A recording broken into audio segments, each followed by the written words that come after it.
بسم الله السلام عليكم ورحمة الله وبركاته. أبليان كينيا إنا لله وإنا إليه راجعون. إنا لله وإنا إليه راجعون.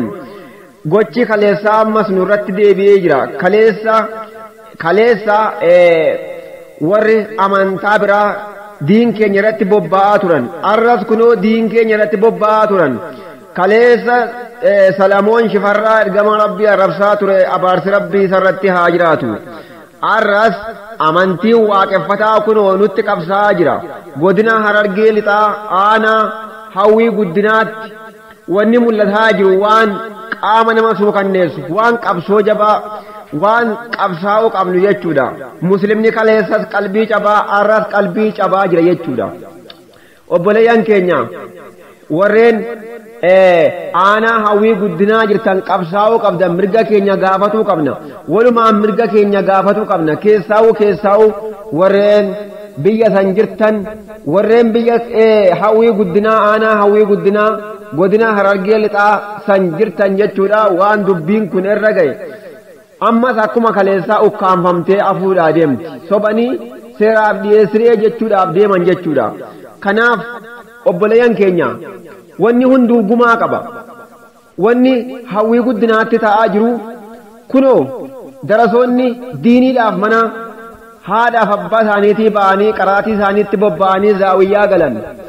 Kunoo waaqeffattoonni goojjoo isaan keessa galan zaawiyyaa duraa gubanii borsaa isaanii firaasha isaaniirra rafan gubuudhaan kitaaba isaan qara'an kitaaba amantaa islaamaatii fi qur'aana kabajamaa gubanii jiran jechuudha. Cicciruun gubuudhaan yeroo ammaa aanaa hawwii guddinaa keessatti kunoo wanni deemaa jiru jechuudha. Waan nama hin obsisiifneedha.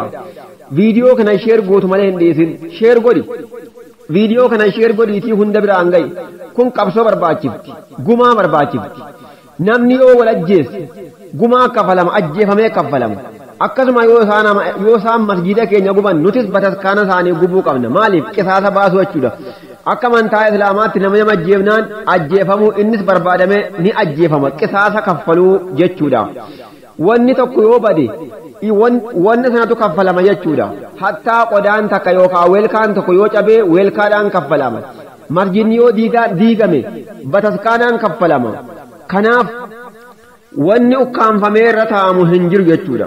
Kun qabsoo cimaa feesifti. Qabsoo jabaa ammallee warri diiniidhaan aduwwii nurraa dhaabbataa jiran. Kunoo quraana gubuu, kitaaba gubuu, nama islaamaa cinquu kana caalaa wanni nama aarsu maaltu jedhame. Kun dhimma diiniiti, dhimma dhuunfaa miti. Darasoota jechuun shaa'ira islaamaati. Quraanni kunooti kan ittiin nuti eega waggaa 1440 fi jahatii ittiin buluuf jirrudha. Karoora keenya, deemsa keenya, quraanni haaliqaa akkanatti xiqqeeffamee, hadiisni ergaa rabbii akkanatti xiqqeeffamee gizee gubamuu abaarsi rabbii isaan irratti haa jiraatu. Warra gartee gocha kana raawwate abaarsi rabbii isaan irratti haa jiraatu. Mootummaan waan kana daddaffiidhaan dafee nu to'achuu qaba.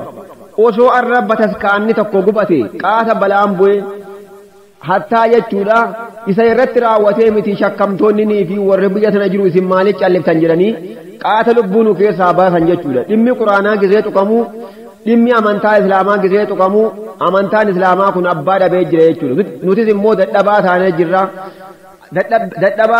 jirra.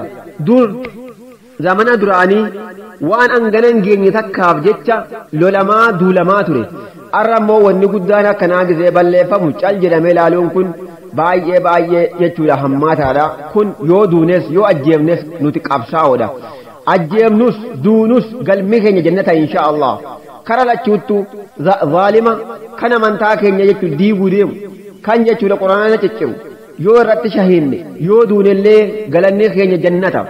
Yoo ajjeefnellee galanni keenya jannata. Yaa hawaasa keenya waan kana sheer nu godhaatii ummata hunda biraan nuuf gahaa isiniin jennaa. Wanni dhiyoon kana mudataa jiru waan jechuudha namuutuu qalbii cabuu qabu jechuudha. Gaaffiin muslimtootaa immoo deebi'uu qaba. Gaaffiin muslimtoonni mootummaa gaafatan deebi'uu qaba jechuudha.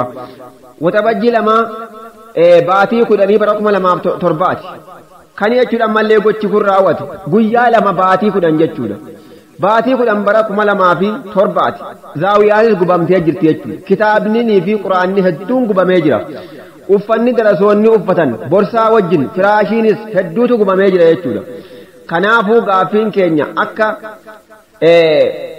kanatti aansinee dubbachuudhaaf teenya wanni bade kun deebi'uudha qaba jechuudha duulli jechuudha malee duulamaa jiru kun seeraan gaafatamuu qaba seeraan jechuudha gaafatamuu qaba manni zaawiyaan darasoota jira mallee keenya jira darasoota keenya jira ammallee shaa'ira islaamaa kana jechuudha darasoonni kun yoo darasoonni dhufanii bakka hin buune ulamaa bakka hin buune mee maddi ulamaa eessaa argamaa kanaaf zaawiyaan isaanii hanga bakkatti deebi'utti quraanii fi kitaabonni gubamellee amma bitamee kaffalamutti yoo kaffalamellee abaarsi rabbii isaanii irratti haa jiraatu isa gube deebisuun ta'u garuu isaan sanittis hadheessuu qabna jechuudha itti hadhaa'uu qaba uffanni borsaanis deebihuu qaba ammallee yakkamtoonnii fi shakkamtoonni seeratti nuu dhiyeeffamuu qaban mirgi amantii islaamaa nuuf kabajamuu qaba yoo kana taate malee yoo hungizeetti tattaaffiidhaan raawwatame malee